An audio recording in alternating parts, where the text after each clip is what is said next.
The dawn of 2026 brought sorrow to Honolulu, Hawaii, as a festive New Year's Eve celebration turned into a scene of tragedy.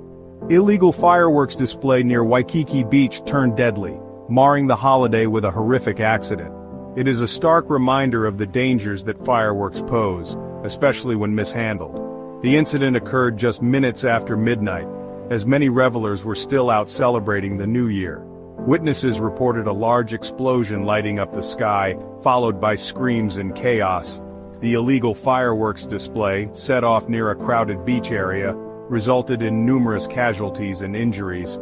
The festive atmosphere quickly turned to panic as people realized the gravity of the situation.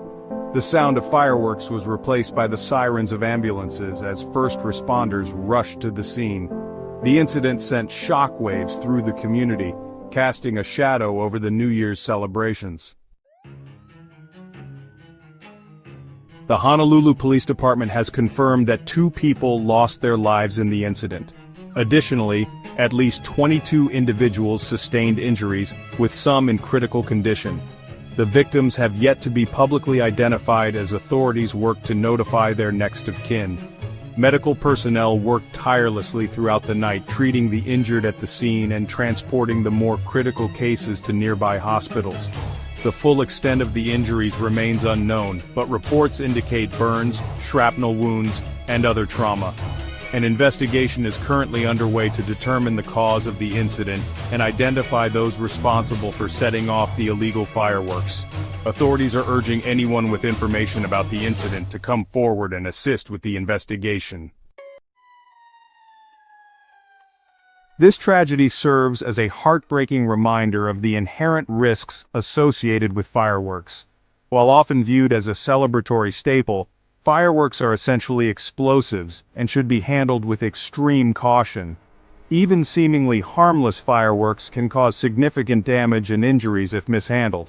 The Consumer Product Safety Commission estimates thousands of firework-related injuries occur each year in the United States alone. These injuries range from minor burns to life-altering disabilities and even death.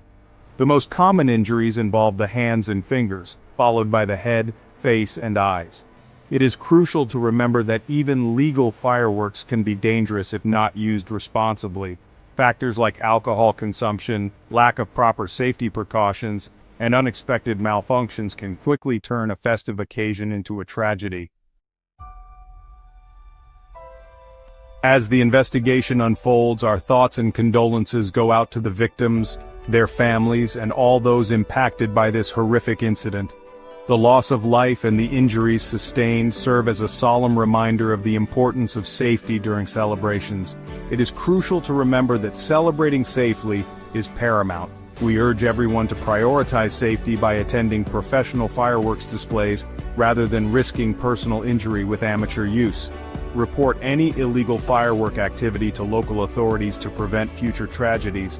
Let us honor the memory of those we lost by working together to prevent similar incidents from occurring in the future. By prioritizing safety and responsible celebration, we can help ensure that holidays are times of joy, not sorrow. New at 6:30, 3 people were killed and 20 others critically injured in a New Year's Eve fireworks explosion in Hawaii. Authorities say it happened in Honolulu neighborhood just before midnight outside of a home.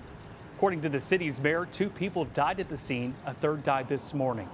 The neighborhood is near Honolulu's International Airport and a joint U.S. Air Force and Navy base.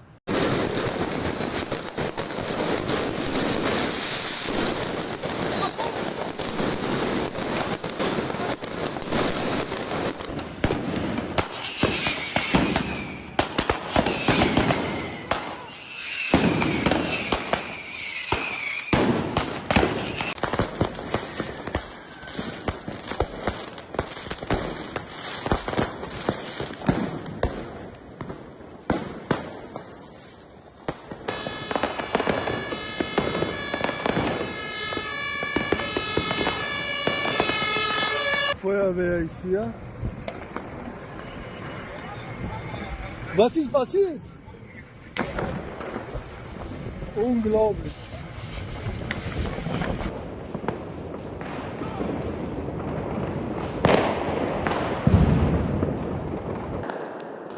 We want to turn now to another breaking news story, and I'm going to caution you. We are following this developing story. We want to be clear that we do not know anything that ties what I'm about to say, that story, to what we've been talking about in New Orleans. This is just a separate story that we're learning about. Authorities are investigating a vehicle fire outside the Trump International Hotel in Las Vegas that left one person dead, injured several others. We believe the vehicle in question is a Cybertruck.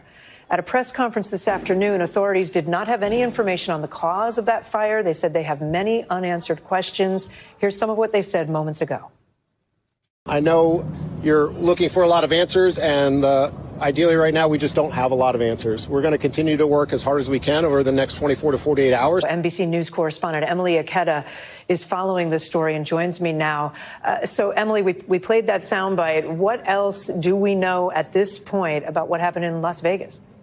So I'll start with just kind of underscoring the outstanding questions at this point. There are still so many unknowns around the circumstances of the vehicle fire, including was this mechanical, accidental, intentional? Authorities would not weigh in on that. But we know that fire and police in Las Vegas responded to the valet section just outside, as you can see on your screen, of the Trump Hotel in Las Vegas. That's on the northern end of the Las Vegas Strip, to a vehicle fire. The fire has since been put out, but they are encouraging people to avoid the area. We learned from authorities moments ago that 7 people sustained minor injuries, some transported to the hospital, and one person who had been in that Cybertruck, they did die. Now, looking at various videos posted to social media, you can see smoke billowing into the sky from a distance away. You can see the flames on your screen right there as well. Some people on social media describing hearing loud sounds and types of explosions, but we're still waiting for more information, and authorities say they expect to be able to share more information in the coming hours. It appears that it was, again, seeing on your screen, a Cybertruck. That is one of the newer vehicles from Tesla, Elon Musk's company. We know Elon Musk does have a position in the incoming administration under Donald Trump in his presidential administration. Kate. All right. And Emily, what have we heard? Have we heard anything from the Trump organization since that was outside a Trump hotel? So the Trump organization, as well as Donald Trump's son, Eric Trump, posting to social media saying they acknowledge the electric vehicle fire, also writing in part, the safety and well-being of our guests and staff remain our top priority. We extend our heartfelt gratitude to the Las Vegas Fire Department and local law enforcement. The FBI is now also involved with this. Also, the governor acknowledging that they are monitoring the situation as well. But still a rapidly developing situation, Kate, with so many unanswered questions. But you can understand the concern given the timing and the location of this. Out of Kankakee. 2 people are dead and 5 others injured after a shooting during a New Year's party at a home in Kankakee. WGN's Julian Cruz is there live now with the latest details. Julian. Well, Dana and Ben, Kankakee's mayor telling us that one individual is in custody at this hour, being questioned by detectives. A motive for this incident is not yet clear, but a woman who says that she escaped the gunfire, describing her ordeal, but too afraid to show her face on camera. All you heard was gunshots, like 13. A good 13. A witness describing the panic inside the home on the 1800 block of Pearson Parkway in south suburban Kankakee. The violence on young people. You can't even enjoy yourself no more. At approximately 4:05 a.m., calls rang out that there was a shootings in progress. Kankakee police returning to the same Pearson Parkway home they visited earlier after neighbors complained about the noise. After shots were fired, close to 75 to 100 partygoers scrambling to get outside, according to witnesses. We believe at this time there was multiple weapons and shooters within the house that were shooting at each other. The Kankakee coroner releasing the identity of 2 of the victims, identified as 22-year-old Quayshawn Isom of Kankakee, Illinois, Travante Ellis, 20 years of age, of Pembroke Township, also identified by authorities. Kankakee's mayor confirming that the young men who died were siblings. The preliminary indication is that the other 5 who were wounded did not suffer life-threatening injuries. Coming up in the 5 o'clock hour, We hope to talk to the police chief about the very latest in their investigation. In Kankakee, Julian Cruz, WGN News. A New Year's Eve countdown came crashing down Tuesday right before noon at the In the Game in Peabody. I was just sitting at a table nearby, and all of a sudden, I knew it was about to start chaos. This video shows the moment before the toy brick display collapsed with balloons held by a net over a group of people, including many children. Firefighters responded to the call at the arcade, initially fearing a roof collapse. It was a display that was on a mezzanine right by the front door that was attached to a netting that had balloons contained in it, and they've done it before. I guess the kids were pulling on it, and then the display fell on a crowd of kids that they were having for a New Year's Eve party. A total of 10 people were hurt. 8 of them were taken to 2 area hospitals, including 5 children. I saw everybody starting to leave out the exit doors, and I was sort of scared for the people. Denise and Gilson Caragra arrived with their kids after the incident. I'm thinking twice about bringing them in because it could have been us, it could have happened to us, and safety is our priority right now. First responders feeling a sense of relief knowing it could have been much worse. Nobody could account for that. I don't think they've done it many times before, and it just things happen, and thankfully it wasn't bad. Mexico has detained 3 suspects over the death of a Mexican migration agent near the US border, according to state security and migration officials.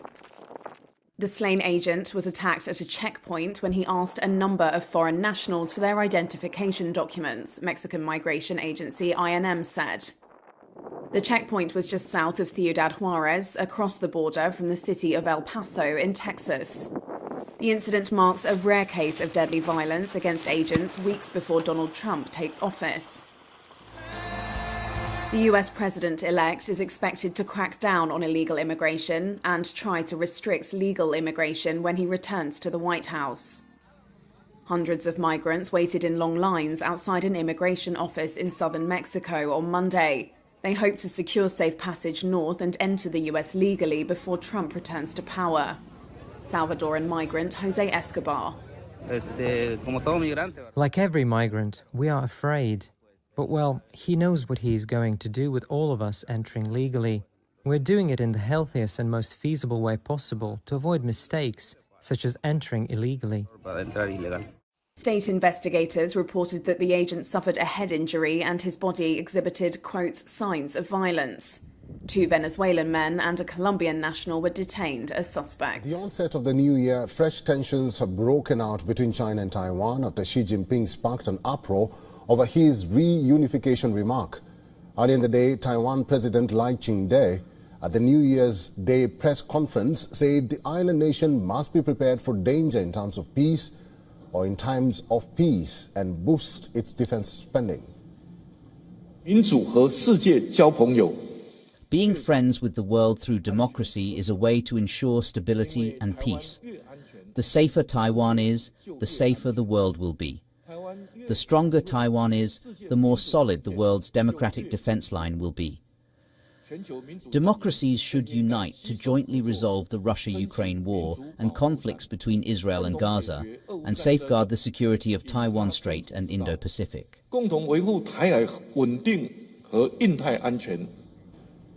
The remarks come as a response to comments made by China's president on Tuesday. Xi, during his New Year's address, made a statement on the impending reunification of China and Taiwan.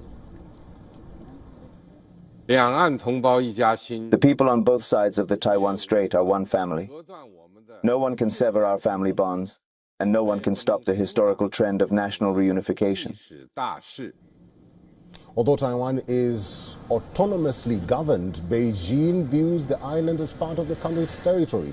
Time and again, China has not ruled out the possibility of using force to establish control over Taiwan. Chinese military has often conducted intense exercises and drills, exacting military aggression around Taiwan.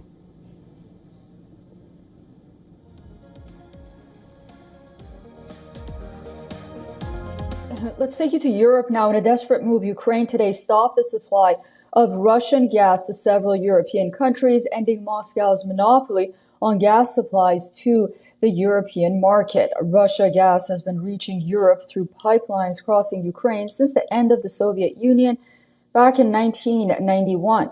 It was an arrangement that earned revenue for Moscow from the gas and transit fees for Kyiv. The latest transit contract expired on Wednesday, with Ukraine opting not to extend the deal following Russia's 2022 invasion.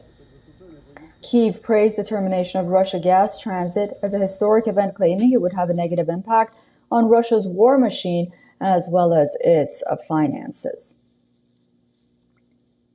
However, Moscow maintained that Ukraine is hurting its own interests and upsetting its Eastern European allies who depend on the Russian gas supplies. Ukraine pumps Russian natural gas through its territory in several European nations, including Slovakia, Moldova, as well as Hungary. Slovakia has slammed Ukraine's move that has been welcomed by others inside the EU, including Poland. Since its invasion of Ukraine, Moscow has lost its dominant share of gas exports to EU nations to competitors like the US, Qatar, and Norway. That has led the EU to reduce its reliance on Russian gas. Russia's state-owned Gazprom, once the largest gas exporter in the world, lost $7 billion in 2023 alone, its first yearly loss since the year 1999. The Soviet-era pipeline via Ukraine brings gas from Siberia via the town of Sudzha, now under the control of Ukrainian soldiers in Russia's Kursk region. It then flows through Ukraine to Slovakia, where the pipeline splits into branches going to the Czech Republic and Austria as well. Kyiv has rejected negotiations for a new transit agreement. Gazprom will now lose nearly $5 billion in gas sales to Europe, while Ukraine is giving up about $800 million in annual fees from Russia. Given the small volume of gas left, it's unlikely that the deal's termination will result in a recurrence of the EU gas prices surge in 2022. Moldova, a former Soviet member, is likely to suffer the most as a result of the suspension of supplies through Ukraine.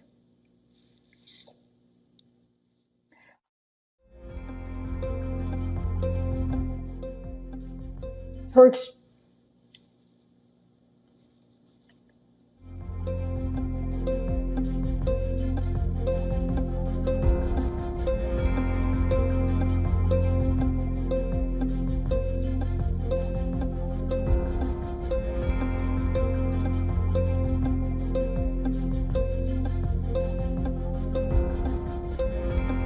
Five years ago, COVID-19 was first reported in China's Wuhan, and years later, the question still remains if the world is ready for another pandemic. The ongoing spread of a novel bird flu strain, specifically the H5N1, is causing alarm among public and animal health officials across the United States as it continues to infect various species. Now, the spread of the strain has raised concerns that the virus could mutate into a form transmissible between humans, potentially triggering a pandemic which could bring the world to a halt in a similar way that it did years ago when COVID-19 surfaced and wreaked havoc. The National Public Health Agency of the US reportedly found bird flu mutations in a patient in Louisiana. The CDC said in a statement that the Louisiana case of bird flu marks the first instance of severe illness that's linked to the virus within the US as the situation evolves. The agricultural and health communities remain on high alert, working to mitigate the impact of this potentially devastating virus. The recent detection of H5N1 in non-commercial pigs on a farm in Oregon, US marks a significant development in the virus spread.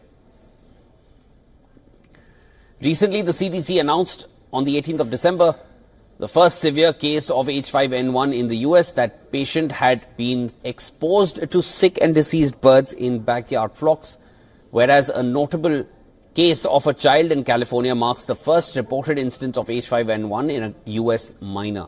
Meanwhile, the National Public Health Agency of the US has reported that the current risk of individual and population health remains low and has not significantly changed from the most recent assessment done on a similar H5N1 virus that caused an outbreak among mink in 2023 in Spain. The CDC continues to emphasize the importance of stringent biosecurity measures to manage the spread of H5N1. These include enhanced surveillance, immediate culling of infected stocks, and ongoing public health advisories to limit human exposure to virus.